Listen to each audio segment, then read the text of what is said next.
Hello, Tony here, and we are talking about my flu recently. Yes, my flu. Over Christmas or just before Christmas, I started to feel the symptoms of a flu, and then they got worse, and then I had to cancel some of my appointments for the last few days before the Christmas holiday break. Luckily, I take 2 weeks off over Christmas anyway, but I had to cancel a few things before that.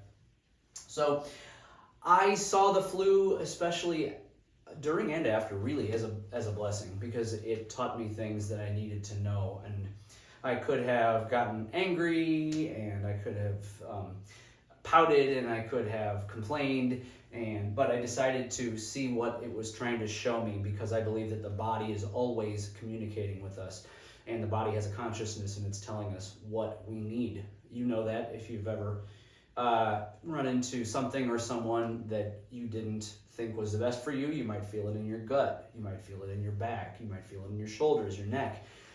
The saying, you're a pain in the neck, right? So we know the body can talk and communicate. So I chose to listen this time. I haven't always done that, of course. And so what did I learn from the flu? Well, the first thing was that I needed to rest and slow down, because I had been working without any time off since the summer, since June or July, something like that. So no, it was a little bit later than that, but it doesn't matter.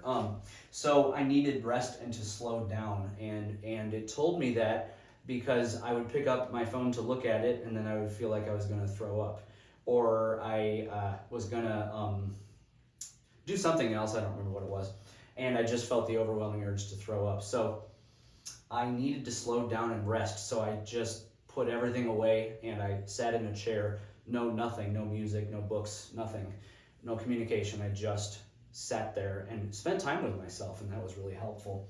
So that brings us to the next one.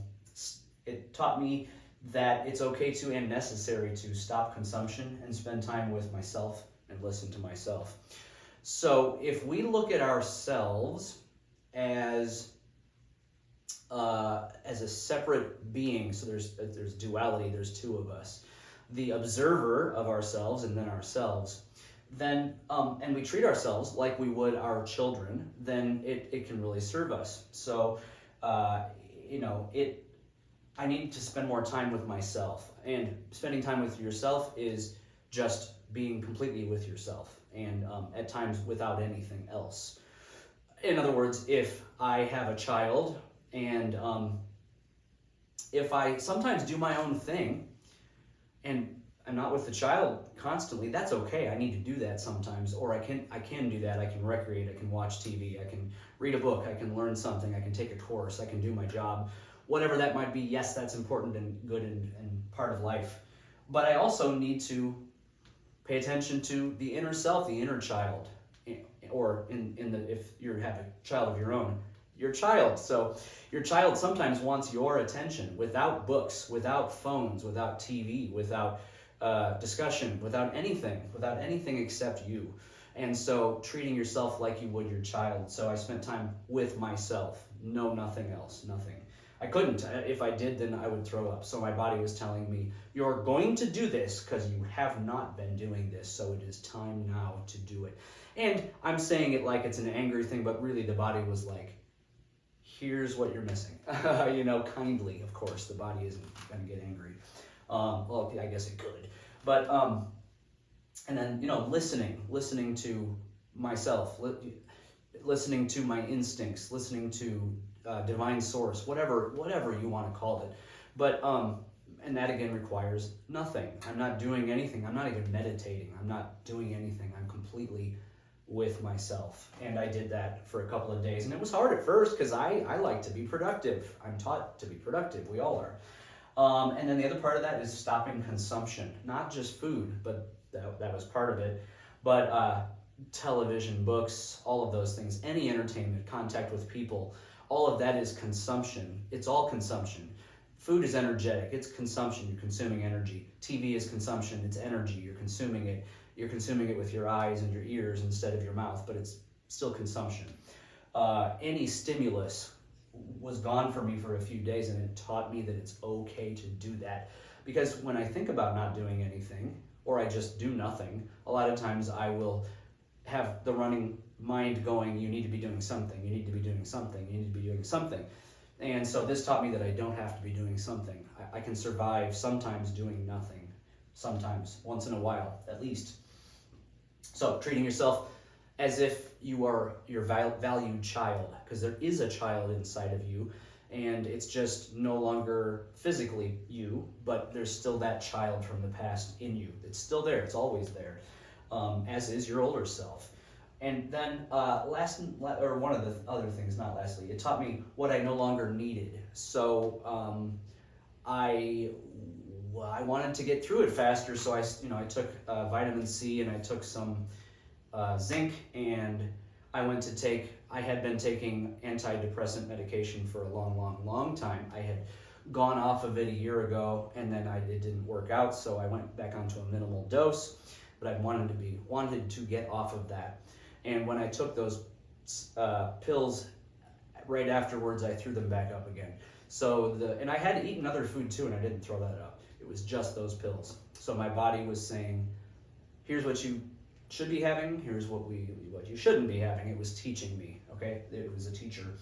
And so I believe that any disease is a teacher. And if you listen to it and learn from it, then it's going to dissipate. And if you don't, it's going to get worse. That's just how it works. So I went off of the anti-anxiety medication, and I also started doing intermittent fasting, which is 16 hours of no food each day, 8 hours of food each day. And it's not perfect. Sometimes it's 17 hours, sometimes it's 14 hours. It's not always exactly, but I'm much farther on that path than I was. I had a habit of eating a bowl of oatmeal right before bed because it made me feel better, right? But I had a goal for a while of eliminating that, so I would have a longer window of not eating. Why? Why would that matter? And a lot of people do this. The reason is because the body to heal, to repair tissue, to repair itself, needs to be free of food. At least it's helpful, because there's energy going into repair, and my energy was going into digestion and not as much repair. I was constantly eating, having midnight snacks and things. So I stopped all of that stuff, stopped the antidepressant medication. That's a different video, but that was brought up some stuff that was interesting. But yeah, it taught me what I no longer needed. So that's the third thing I learned from the flu. The last thing is gratitude for something that usually I would be very upset about, because I was grateful that it taught me what it taught me. I was very grateful. So I hope this helps you to look at your dis-ease a little bit differently, because anything that's happening in the body is a result of emotions and what's happening in the mind, right? And it just gets louder and louder until you take care of it. So hope this helps, and I hope that you are healthy and doing well and taking care of yourselves. And if you feel so moved, there's a Patreon link below to donate to this channel for the content you are seeing. And go ahead and subscribe and share this video with everybody you possibly can. And I hope you are doing well, and we will talk to you soon. Peace, love, and joy.